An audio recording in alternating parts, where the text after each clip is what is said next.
So the Patriots promised the offensive coordinator search was going to be starting this week. They weren't kidding, because you got Nick Caley, Adrian Clem, Keenan McCardle, Sean Jefferson, all candidates for the position. Are they all second fiddle, though, to Alabama offensive coordinator Bill OBrien, who had his much-anticipated interview for the position today? And here's a look at the resume OBrien is bringing with him. He's from here, born in Dorchester, grew up in Andover, spent 4 seasons as a Patriots assistant, including 1 year as offensive coordinator in 2011. And then he took the Penn State head coaching job, where he stabilized the program after the Sandusky scandal. OBrien then went back to the NFL as he led the Texans to the playoffs in 4 of his 7 seasons. And now he's serving as Alabama's offensive coordinator. And we're certainly going to get further into this as Bill OBrien, I think, becomes the favorite in this situation if he hadn't been already. As we start the deep dive, we got Sports Illustrated's Bert Breer, we got Phil Perry as well. And I guess, Bert, from your perspective, from what you're hearing, how did the interview go today between Bill OBrien and Bill Belichick and whoever else was in that meeting? Well, I mean, as far as I've heard, it sounds like everything went smoothly and to plan. And I don't think this thing is a slam dunk. You know, there's obviously potentially some other opportunities for him out there. Do the Tennessee Titans give him a call? They've obviously got an opening. They just wrapped up their general manager search. He's also very close with Monty Austinfort, the new GM in Arizona. So could he get a head coaching interview in Arizona? I think all these things are things to consider, but certainly I think this is what everybody, who roots for the Patriots wanted, because he's got background in the offense. I think the transition here will be seamless. He's got some background, not a ton, but some background with Mac Jones. It feels to me like this is all sort of set up where the Patriots, if they wanted to close the deal quickly, they could. Yeah, I think, listen, depending, in terms of how it went, do we need for it to go great for Bill OBrien to be the best candidate here? They know who he is.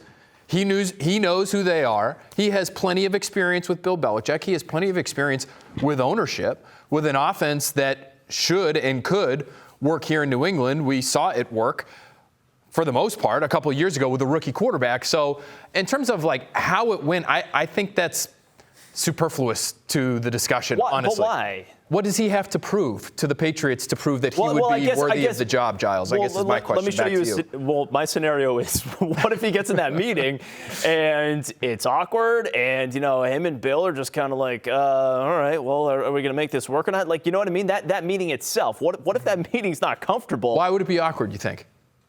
I'm genuinely asking. What if Robert Kraft is the one saying you have to interview Bill OBrien? You have to put Bill OBrien at the top of the list. I guess that there's the potential for that, right? And he is clearly, whether it's media people talking or it's talking to people in the building who matter, everybody is assuming that he is the best candidate. They know he's the best candidate. And there is a part of Bill Belichick that doesn't love doing what people are expecting him to do or are asking him to do, especially in a big decision like this one. So I understand where you're coming from, Giles. I just think, Bert, in terms of the qualifications, somebody who has had experience in that offensive coordinator job, not just as an offensive coach and not just an upgrade over what they had last year, but has real experience in the offensive coordinator role, would matter a lot, especially when you look at what they're coming off of last year. You would want as much certainty, I would think, as possible in that offensive coordinator role. And if it's Keenan McCardle or Adrian Clem or somebody else who has a lot of offensive background but has never actually done that job, I would think you might be feeling like you're a little bit wanting at that really important gig. I'm going to steal our mutual friend Mark Bertrand's line here, which is, it's time to play checkers. Don't try to play chess. To me, the simple answer here is the correct answer, and bringing in a guy, again, who has the background in the offense, who's going to be able to seamlessly come in here and get the job done. I look at this as such a critical point with your young quarterback, and I've made this comparison before. I think the Patriots are right now where the Dolphins were with Tua Tagovailoa last year, where they really didn't have answers on who they have as a quarterback to the point where they're ready to make a decision on potentially a $30 million fifth-year option or extending the guy. And so now, in his third offseason, they've got to do things to try to put pieces around him where they can get clarity on the quarterback. One way to do that is to go with the safest guy, the safest pick, as your offensive coordinator, and that's very clearly Bill OBrien. Do we have Bert's mic okay? I just want to make sure. We're shuffling like around. Canyon here. Okay, all right. I think we might be having an issue with that, but we're gonna work our way through it. At this point, though, who really needs to sell themselves more in this situation? Bill OBrien to the Patriots or the Patriots to Bill OBrien? Well, I think that gets back to the point Bert was making earlier in terms of all the connections he has around the league with teams that are looking for somebody to fill that job, right? So whether it's Arizona or Tennessee or somebody else, he's going to have options. The Patriots, especially, again, looking at the crop of candidates that they've interviewed to this point, it feels like he is so far and away the best option for them. I don't know what their real legitimate options are outside of Bill OBrien, whereas he could look at it and say, man, if I could get that job out in L.A. and work with Justin Herbert and be part of a team that might not have its current head coach in place next year, and that gives me a clearer avenue to becoming a head coach, Bert, it feels like he just has maybe more options than the Patriots do. Yeah, and that's sort of what you're getting to, too, here. And I'm sorry that I have continued to be in this canyon because I can hear it in my ear, too. Sorry, it's okay. But I do think that that's part of it, too, is like what Bill OBrien's looking for out of this, which is, is it stability? Because I think coming here would probably give him a fair amount of stability. He knows the system. He knows the ownership. He knows the head coach. There's not a lot of guessing when it comes to what he's going to get here. Will this fast track him to another shot at being a head coach? Maybe, maybe not. We'll see. It could position him potentially as a successor. Or now does he look at that and say, well, I'd be behind Gerard Mayo in line? I think these are all things to consider. And if his goal isn't stability, if his goal is to become a head coach again, like you said, I think the Chargers' job is the most attractive offensive coordinator job to any candidate out there, because you look at it and you say, if Justin Herbert's the MVP of the league next year, which he's got the talent to be that, then I'm going to be a head coach in 2024. Here's the other thing, too. So he's got all these other options outside of there. So let's say, though, that he wants to be in New England and that's his priority.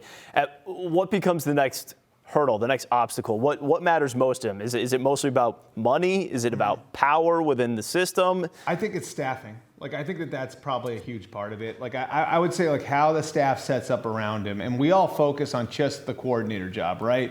But there's so much more going on around the coordinator. And I'm positive that one of the biggest things for Bill OBrien is I want to be put in a position to succeed so I can prove again that I'm capable of being a very successful NFL coach. And the best way to do that is to have position coaches around you that you can trust. And I don't know, Phil, one of the things that I do look at when I see some of these names, you wonder, are those guys really sort of interviewing for position coach jobs, I mean, Sean Jefferson's on a fired staff in Arizona, and yeah, he's still under contract there, but could they potentially bring a Sean Jefferson into the staff? Could they potentially bring an Adrian Clem into the staff? I think that's going to be an important piece of it for Bill OBrien. All right, let's take a look at other teams that need an offensive coordinator this offseason, and you got 10 teams on the list here, and we're going to put up 6 quarterbacks. We're going to pencil in 6 quarterbacks. You see the Patriots with Mac Jones, the Chargers obviously with Justin Herbert. That one feels like a lock. The Ravens said that 200% chance. That's what John Harbaugh said today, that Lamar Jackson will be there. Yeah, 200%. Makes a lot of sense. Meanwhile, Kyler Murray's going to be obviously working his way back from the ACL injury, so he's probably not going to be there for a good portion of the 2023 season. Matthew Stafford with the Rams. You just look at this list of jobs, and of course Tom Brady could sign with any of these teams. We just F1, just did woo, woo, just did a mic change here. Nobody knows, Bert. How about that? Yeah. All right, Phil. Back above ground. I'm gonna start with you.